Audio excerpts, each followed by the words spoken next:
آج ہم ایک بہت ہی خاص کتاب کا گہرائی سے جائزہ لے رہے ہیں۔ یہ کتاب ہے کارل سیگن کی billions and billions thoughts on life and death at the brink of the millennium, یعنی billions and billions thoughts on life and death at the brink of the millennium.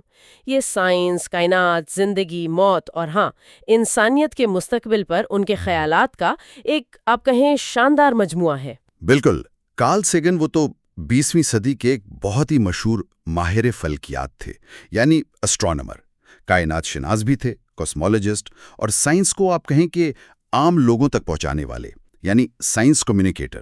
یہ کتاب ان کے آخری کاموں میں سے ایک ہے، جو ان کی وفات کے فوراً بعد ہی شائع ہوئی۔ اس میں مختلف مضامین ہیں، ایسیز ہیں، جو بہت وسیع موضوعات کو کور کرتے ہیں، مطلب کائنات کے بڑے پیمانوں سے لے کر زمین پر ہماری زندگی تک۔ اور اس کتاب کو ناقدین نے بہت سراہا بھی تھا۔ نیو یارک ٹائمز نے تو اسے سیگن کا سب سے بہادر کام کہا تھا، جس میں امید، وضاحت اور ہمدردی یعنی آپٹمزم، کلیئرٹی اینڈ کمپیشن یہ چیزیں نمایاں ہیں۔ کچھ لوگوں نے تو اسے ہماری نسل کے لیے سائلنٹ سپرنگ بھی کہا ہے، وہ جو ماحولیات پر ایک انقلابی کتاب تھی نا۔ تو مطلب یہ واقعی ایک اہم کام ہے۔ جی بالکل، یہ کتاب بنیادی طور پر 3 حصوں میں بٹی ہوئی ہے۔ پہلا حصہ ہے مقدار کی طاقت اور خوبصورتی، یعنی the power and beauty of quantification, یعنی اعداد اور پیمائش کی کیا اہمیت ہے۔ تو آئیے اسی حصے کے پہلے باب سے بات شروع کرتے ہیں۔ ٹھیک ہے، تو پہلا باب کتاب کے عنوان کی طرح بلینز اینڈ بلینز ہے، لیکن یہاں ایک بہت ہی دلچسپ بات ہے۔ سیگن خود کہتے ہیں کہ انہوں نے یہ جملہ بلینز اینڈ بلینز کبھی اس طرح استعمال ہی نہیں کیا۔ جی ہاں، یہ بالکل سچ ہے۔ وہ خود وضاحت کرتے ہیں کہ انہوں نے اپنی مشہور ٹی وی سیریز کاسموس میں اور دوسری جگہوں پر بھی کائنات کی وسعت بتانے کے لیے بلینز کا لفظ تو کئی بار استعمال کیا۔ جیسے 100 ارب کہکشائیں ہیں یا 10 ارب ٹریلین ستارے ہیں، یہ تو کہا، لیکن یہ خاص فقرہ بلینز اینڈ بلینز نہیں بولا۔ اچھا، تو پھر یہ آیا کہاں سے؟ یہ دراصل مشہور امریکی ٹی وی میزبان تھے نا، جانی کارزن، انہوں نے اپنے شو میں سیگن کی نقل اتارتے ہوئے مطلب ان کا مذاق اڑاتے ہوئے یہ بولا تھا۔ اوہ، اور یہ اتنا مشہور ہو گیا کہ لوگ اسے سیگن سے ہی جوڑنے لگے۔ لوگ ان سے فرمائش بھی کرتے تھے کہ وہ یہ بول کر سنائے۔ سیگن بتاتے ہیں کہ یہ جملہ کتنا مبہم ہے، ویگ ہے۔ بلینز اینڈ بلینز کا کیا مطلب؟ 2 ارب، 20 ارب یا سینکڑوں ارب؟ کچھ واضح نہیں ہے، لیکن اس سے ایک اہم نقطہ نکلتا ہے، بڑے اعداد کی اہمیت۔ بالکل، سیگن بتاتے ہیں کہ ایک وقت تھا جب ملین یعنی 10 لاکھ ایک بہت بڑا عدد سمجھا جاتا تھا۔ کروڑ پتی ہونا بڑی بات تھی۔ دنیا کی آبادی ملینز میں تھی۔ زمین سے سورج کا فاصلہ ملین میلوں میں ناپتے تھے۔ جنگوں میں ہلاکتیں بھی لاکھوں میں ہوتی تھیں۔ لیکن اب وقت بدل گیا ہے۔ اب بلین یعنی ارب زیادہ عام ہو گیا ہے نا؟ جی بالکل، ارب پتی لوگ ہیں۔ زمین کی عمر تقریباً 4.6 ارب سال۔ دنیا کی آبادی جب سیگن لکھ رہے تھے 6 ارب سے زیادہ ہو چکی تھی۔ قومی بجٹ، دفاعی اخراجات سب اربوں میں ہیں۔ سیگن نے اپنی سیریز میں بلین کا تلفظ بی پر زور دے کر کیا تھا تاکہ لوگ ملین سے کنفیوز نہ ہوں۔ ہاں، یہ بھی سنا ہے۔ وہ ایک دلچسپ لطیفہ بھی سناتے ہیں کہ ایک شخص پلانیٹوریم کے لیکچرر سے پوچھتا ہے کہ کیا سورج زمین کو 5 ارب سال میں نگل لے گا یا 5 ملین سال میں؟ جب اسے بتایا جاتا ہے کہ 5 ارب سال تو وہ کہتا ہے اوہ شکر ہے۔ حالانکہ دونوں ہی وقت اتنے لمبے ہیں کہ ہماری زندگی سے تو کوئی تعلق ہی نہیں۔ بالکل، یہ بڑے اعداد کو سمجھنے میں ہماری مشکل کو ظاہر کرتا ہے۔ پھر وہ ٹریلین یعنی کھرب کی بات کرتے ہیں، جو اب زیادہ استعمال ہونے لگا ہے۔ عالمی فوجی خرچات، قومی قرضے، ستاروں کے فاصلے، یہ سب ٹریلینز میں ہے۔ صحیح، ان اعداد میں فرق بھی واضح کرتے ہیں۔ ملین 10⁻⁶، بلین 10⁻⁹، ٹریلین 10⁻12، یعنی صفر بڑھتے جاتے ہیں۔ جی، اور ان بڑے اعداد سے نمٹنے کے لیے وہ ایک آسان طریقہ بتاتے ہیں، ایکسپوننشل نوٹیشن، جیسے 10⁻⁶، 10⁻⁹، 10⁻12۔ اس میں اوپر والا نمبر ایکسپوننٹ صرف صفروں کی تعداد بتاتا ہے۔ اس سے بہت بڑے اعداد لکھنا آسان ہو جاتا ہے اور ان پر حساب کرنا بھی، جیسے ضرب دینا وغیرہ۔ اچھا، تو یہ ملٹیپلیکیشن کو آسان کر دیتا ہے۔ جی ہاں، ایکسپوننٹس کو بس جمع کرنا ہوتا ہے۔ واہ! اور اس طریقے سے ہم ناقابل تصور حد تک بڑے اعداد کو بھی سمجھ سکتے ہیں۔ جیسے آپ نے بتایا، ایک چمچ مٹی میں جراثیم کی تعداد 10⁸ یا ساحلوں پر ریت کے ذرات 10⁻20، زمین پر کل جاندار خلیے 10⁻29، سورج میں ایٹمی مرکزیں 10⁻57 اور پوری کائنات میں بنیادی ذرات 10⁻80۔ یہ اعداد واقعی دماغ کو چکرا دیتے ہیں۔ بالکل۔ آخر میں سیگن یہ بھی یاد دلاتے ہیں کہ بڑے اعداد کا تصور کوئی نیا نہیں ہے۔ قدیم ہندوستان میں لاکھ اور کروڑ تھے۔ مایا تہذیب تھی۔ قدیم یونانی ریاضی دان آرکیمیڈیز نے بھی کائنات کو ناپنے کے لیے بڑے اعداد استعمال کیے۔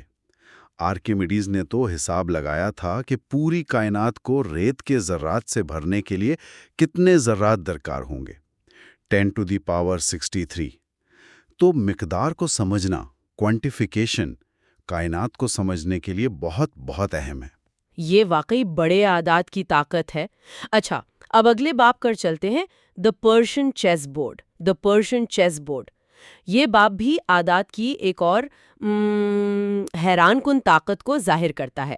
جی، یہ ایک بہت مشہور قدیم کہانی ہے، شاید فارسی یا ہندوستانی یا چینی۔ کہانی یہ ہے کہ شطرنج جات کرنے والے وزیر نے بادشاہ سے انعام مانگا۔ بادشاہ خوش تھا، بولا مانگو، کیا مانگتے ہو؟ وزیر نے بظاہر بہت معمولی سی چیز مانگی۔ کیا مانگا اس نے؟ اس نے کہا کہ شطرنج کے تختے کے پہلے خانے پر گندم کا 1 دانہ رکھ دیں، دوسرے پر 2، تیسرے پر 4، چوتھے پر 8، اور اسی طرح ہر اگلے خانے پر دانوں کی تعداد کو پچھلے خانے سے دگنا کرتے جائیں، ڈبل کرتے جائیں، پورے 64 خانوں تک۔ اچھا، تو بادشاہ نے کیا کہا؟ بادشاہ پہلے تو ہنسا کہ یہ کیا مانگ لیا، لیکن وزیر نے اصرار کیا۔ خیر، جب حساب لگایا گیا تو بادشاہ کے تو ہوش اڑ گئے۔ صرف چند خانوں کے بعد ہی دانوں کی تعداد لاکھوں کروڑوں میں پہنچ گئی، اور 64ویں خانے تک پہنچتے پہنچتے کل دانوں کی تعداد، آپ اندازہ لگائیں، تقریباً 18.5 کوئنٹلین، یعنی 18 کے بعد 18 صفر، 18 × 10⁻18۔ 18 کے بعد 18 صفر؟ یہ کتنی گندم بنتی ہے؟ یہ اتنی بڑی تعداد ہے کہ اس کا وزن تقریباً 75 ارب میٹرک ٹن بنتا ہے۔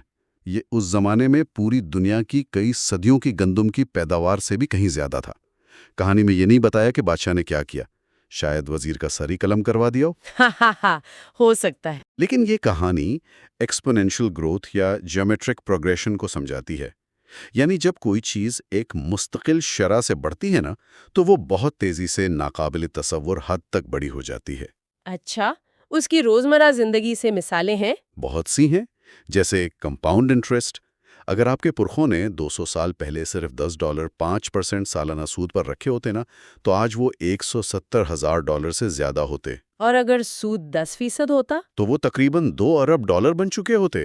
$2 ارب صرف $10 سے؟ جی ہاں، مہنگائی، انفلیشن، وہ بھی اسی طرح بڑھتی ہے۔ اور سب سے عام مثال ہے حیاتیاتی تولید، بائیولوجیکل ریپروڈکشن۔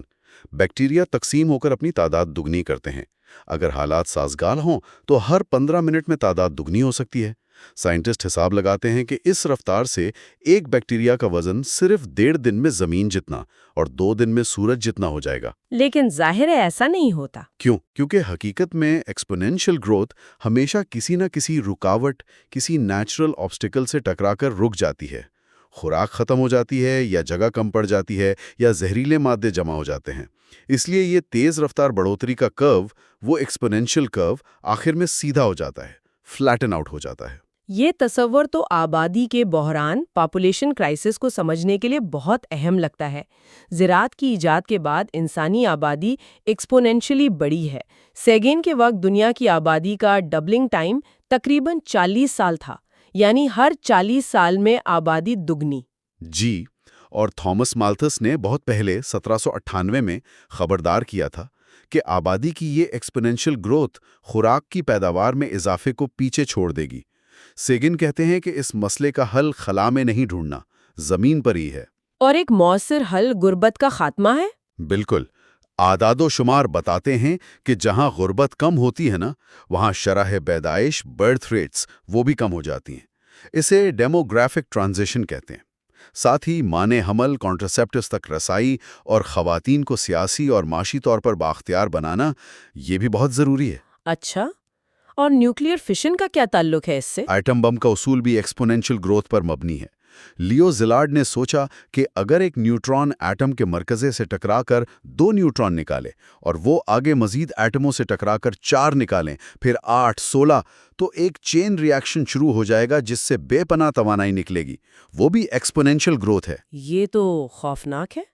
ایک اور حیران کن مثال آپ نے ہمارے آباء و اجداد کی دی تھی۔ جی ہاں، ہر شخص کے 2 والد، 4 دادا دادی، 8 پردادا پرنانا۔ ہر نسل پیچھے جائیں تو تعداد دگنی ہوتی ہے۔ اگر ہم صرف 64 نسلیں پیچھے جائیں، یعنی تقریباً 1600 سال، تو ہر شخص کے آباء و اجداد کی تعداد وہی 18.5 کوئنٹلین ہونی چاہیے۔ لیکن یہ تو ناممکن ہے۔ یہ تو زمین کی کل آبادی سے بھی کھربوں گنا زیادہ ہے۔ بالکل۔ اس کا مطلب یہ ہے کہ ماضی میں ہمارے آباء و اجداد مشترک تھے، کامن اینسیسٹرز تھے، ہماری شجرے آپس میں مل جاتے ہیں۔ اس لحاظ سے دیکھا جائے تو دنیا کے تمام انسان آپس میں دور کے کزن ہی ہیں۔ واہ، یہ تو بہت گہری بات ہے۔ تو یہ ایکسپوننشل گروتھ کا تصور واقعی بہت طاقتور ہے اور زندگی کے کئی پہلوؤں کو سمجھنے میں مدد دیتا ہے۔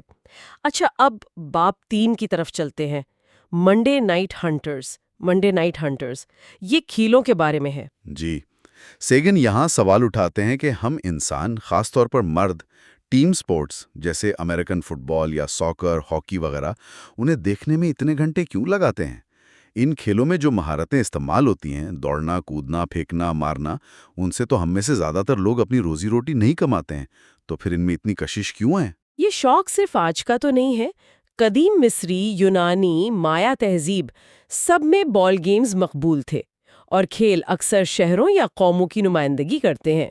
ان میں حب الوطنی، پیٹریوٹزم اور شہری فخر، سیوک پرائیڈ کا عنصر ہوتا ہے۔ یہ ایک طرح کی علامتی جنگیں ہوتی ہیں، سمبولک کانفلکٹس، ہماری ٹیم بمقابلہ ان کی ٹیم۔ بالکل۔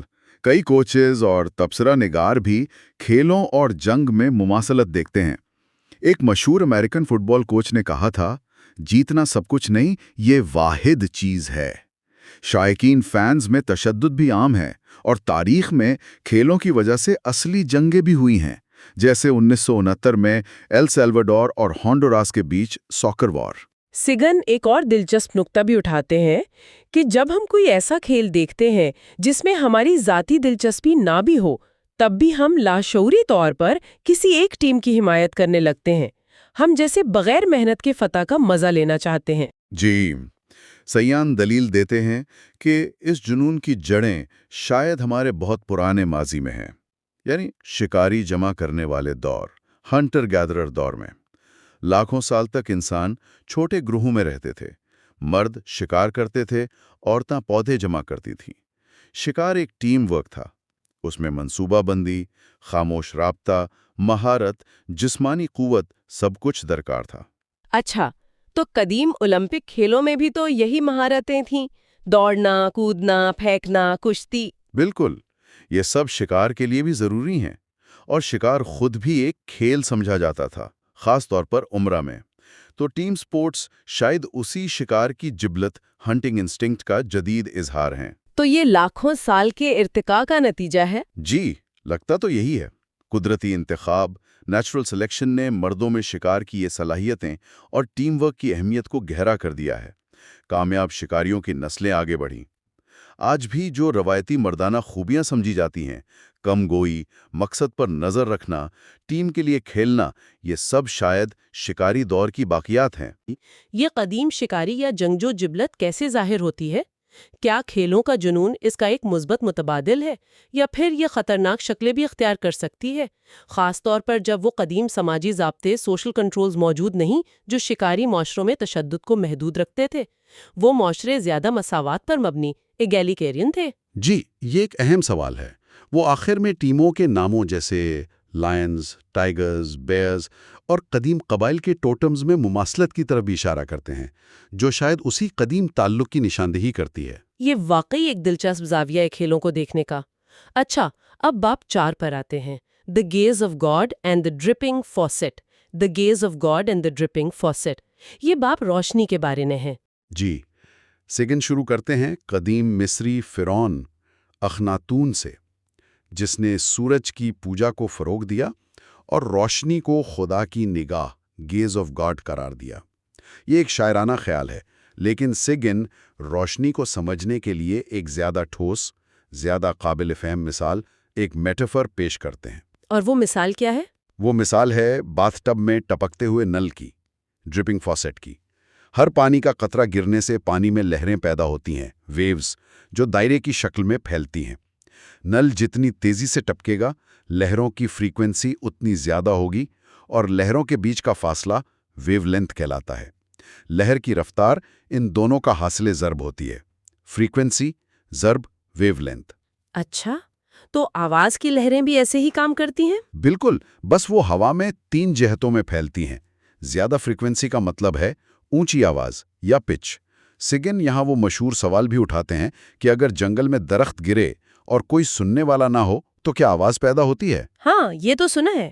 تو جواب کیا ہے؟ جواب ہے ہاں، آواز کی لہریں تو پیدا ہوتی ہیں، بھلے کوئی انہیں سننے والا نہ ہو۔